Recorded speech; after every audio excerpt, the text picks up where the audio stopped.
Yo, Army Brothers for Life. This your boy Chino, aka the Bathroom Bandit. Oh shit. This shit is fucked up, y'all, man. It's supposed to be clap on, clap on.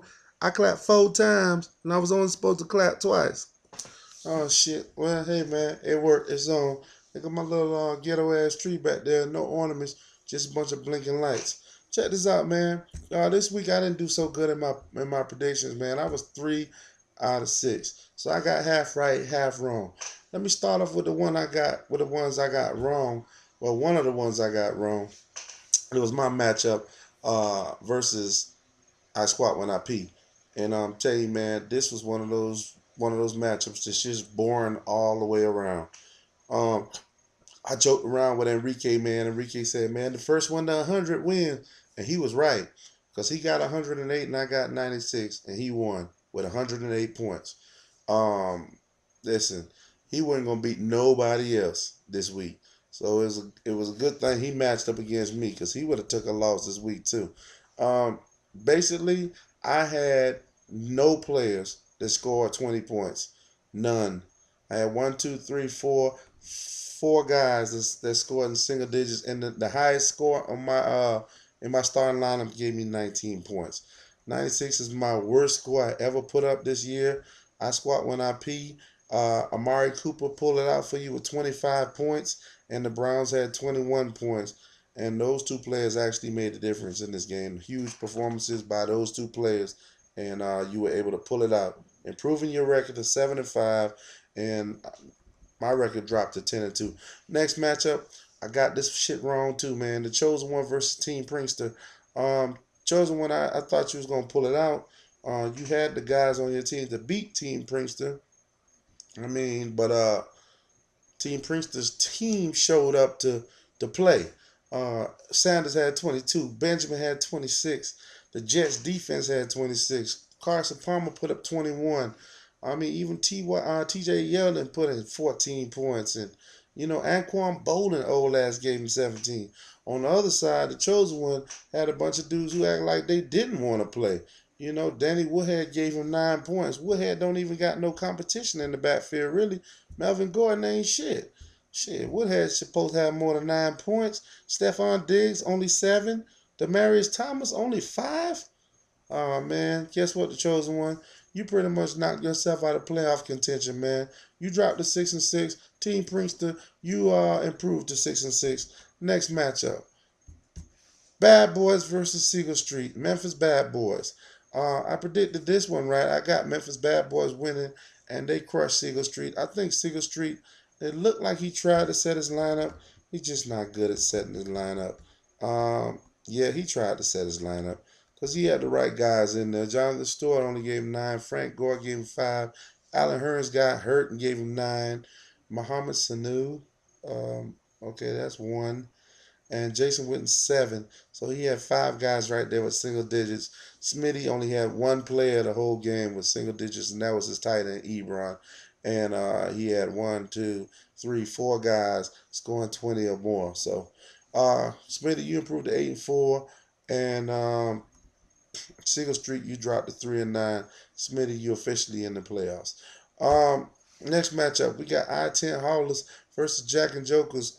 I'm gonna tell you why I predicted this one wrong too, because Jack and Jokers had a really, really, really good performance by his quarterback, 51 points. Jordan Reed gave him 20 points. Even Cole Beasley gave him 16. You get 16 points from Cole Beasley and 51 from Stafford. You figure, hey, man, on Thursday, that's a really good start. They should win. But Pico, the I-10 Haulers weren't having that shit, man. Hasselbeck, old ass Matt Hasselbeck gave him 31. D'Angelo Williams gave him 24. Gronk gave him 22 before he got hurt. And then he just had a bunch of other guys in the teens, Randall Cobb, Golden Tate, Vinatieri, Packers D, they all scored in the teens somewhere. And Picola was able to pull this one out, improving to 7-5. And Jack and Jokers, you officially have the worst record of the league with 1-11. Next matchup, Below a Dirtbag versus Lou 904. Lou 904, you pretty much, your losing streak, man, just pretty much Did it for you. You had what was that, 4 or 5 game losing streak? That was just too many games to make up for, man. Unfortunately, you had a great performance. 181 points. You spanked the shit out of Lower Dirtbag. I got this one right. Um, Landry had 47. Marshall had 41. The Ravens D had 39. I mean, shit, you just went off in this game. But like I said, man, it's too little, too late. Your record wasn't good enough anyway, so you was out the playoffs before this game even started. A Lower Dirtbag, 7-5, man. You made the playoffs, even though you didn't show up. It didn't really matter. So, hey, sorry, Lou. Next matchup, last matchup, G's Up versus Raise Up. Um, G's Up, I salute you, man. 204 high score of the week. You the king of the week. You had one, two, three, 4 guys, 5 guys with 20 or better, actually, and 2 of them in the 30s. While Raise Up only had 1 guy with 30 something. That's Tannehill. 1 guy with 20 something was Tavon Austin with 23. In the meantime, he had 4 guys that combined for 14 points. Combined for 14. And those guys included Todd Gurley, Rashard Matthews, Michael Floyd. That's both of his receivers, one of his running backs, and his kicker. So it's just a bad week for Raise Up. He was out the playoffs anyways. G's Up, you just locked your spot down in the playoffs. Congratulations, man. 8-4, you're in. Let me go over something real quick with you guys. For those of you who might not understand the playoff race tiebreakers and how they go. This fantasy football, this is not real football. Fantasy football is about scoring points. So therefore, tiebreakers will come down to how many points a team has scored.